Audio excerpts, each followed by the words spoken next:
If you want an exposure to a market or an asset, Everything they need in one place. the world's foremost authority on Individuals, advisors and institutions.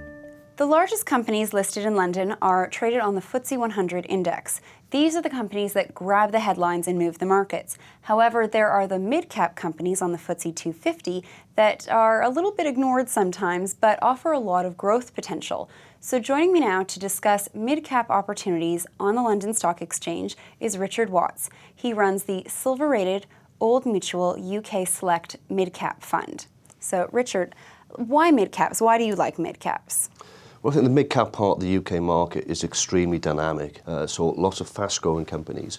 And it's that fast earnings growth that really, in my view, is the source of the substantial outperformance of the mid-cap index versus the large cap over the last sort of 10 years or so. So if you can stomach a bit of volatility, then mid-caps might be for you. I think absolutely. I think really, what drives valuation ultimately over a longer time frame is earnings growth, and the mid-cap index historically has delivered far superior rates of earnings growth over time. Okay, now let's go over your top three picks on the FTSE 250 right now. We have three companies, Persimmon, Unite, and Asheton. Let's talk about Persimmon first. They're in the home building sector. Why Persimmon? We really like the house building sector at the moment, and Persimmon is one of the largest house builders in the UK. And quite simply, what's happening here in this sector is that these house builders bought lots of land post the credit crunch at very attractive prices. They're now building houses on that land today at very substantial profit margins, and so this is really a profit recovery story. Balance sheets are also very strong, so Persimmon's got net cash in its balance sheet, so it's got a great balance sheet. It's actually committed to returning a substantial amount of its capital over the next 9 years, almost equal to its market cap. So what you have here is a strong dividend or income story, and you end up with a house builder that's actually going to grow through time as well. So it should, in theory, be worth more at the end of it as well. Okay, and we have Unite. That's in the housing and, residential sector. Tell me a little bit about Unite. They're a bit of a different company. Yeah, it's slightly different, and Unite is a real estate company, and Unite owns and operates student accommodation. So, you think when students go to university, the typical accommodation here would be provided by someone like Unite, and Unite builds the accommodation and rents the rooms out. It's that simple. The story here is that Unite trades at a substantial discount to its net asset value. So these are, this is the book value of the company. It's around about a 30% discount today. Now, looking at the company and looking at the prospects, we think net asset value will grow at around about 15% per annum. So what you have here is a re-rating story as the discount to book value unwinds through time, and the fact that that book value should grow at around about 15% per annum. So in our view, this is actually very attractive. Okay, why was everyone ignoring this stock?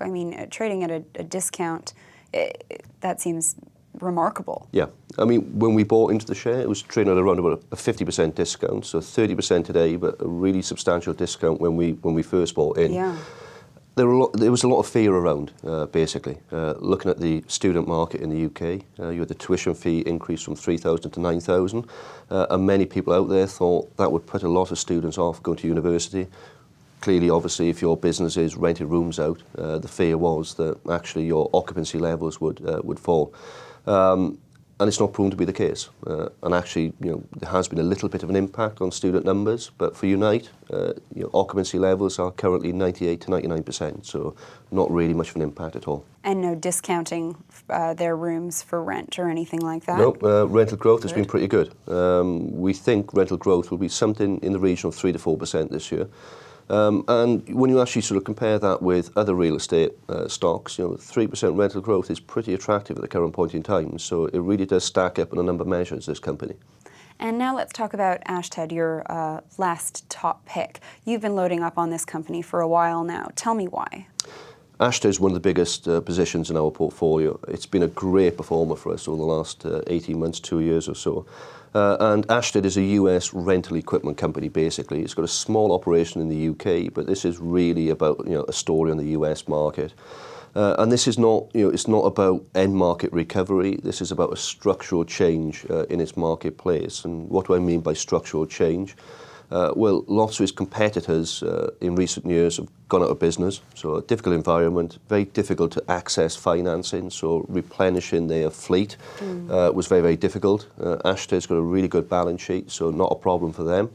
And there's also been a structural change with its customer base as well, so customers choosing to rent rather than buy, and obviously not buying because of the constraints in terms of availability of credit. So there's a structural change in the marketplace that is driving very, very fast top-line growth. So revenue growth is very, very strong. And by the very nature of being a rental equipment company, rental companies are highly operationally geared. And what do I mean by that? Fast turnover growth drops through and delivers even stronger rates of profit growth. So fast top-line growth is really driving profits quite significantly at the current point in time. And you're going to continue buying and holding for the long term for this one? Absolutely. We had a trading statement 2 weeks or so ago, very, very strong update. So the company continues to trade very strongly. And I think what's probably changed for, in a positive way in recent months, there are signs that the US house building market and US light sort of construction markets are actually sort of showing signs of gently improving, which would be absolutely fantastic for Asheton. Definitely. Now let's go over one key risk for each company. So what's a key risk for Persimmon? The key risk for Persimmon, as it is for all house builders, is really if house prices start to fall from here. So our investment is predicated on flat house prices. So we're not expecting house prices to grow, we just don't expect them to decline. Okay. So that would be the key risk there. And Unite, I feel like the key risk is kind of past us now with the rise in tuition rates. But what's the current key risk, you think? I think you're absolutely right. I think the key risk is behind us. Obviously, we're about to start the new student year, so that key risk, I think we've actually moved through it, and it's part of the reason why the shares re-rated so strongly in recent months. Okay, and let's go over Asheton. The key risk. Most of their revenue is from the U.S. market. That's right. Yeah. Okay. So, macro level risk, I suppose. I think you've identified it. This would be the concern or the key risk there would be if the US economy starts to go backwards, then obviously that wouldn't be great news for construction markets in America. So it's the macro really is the key risk there. Okay, thank you very much for joining me today. Thank you. That was Richard Watts from Old Mutual, and I'm Alana Petrov. Thanks for watching Morningstar.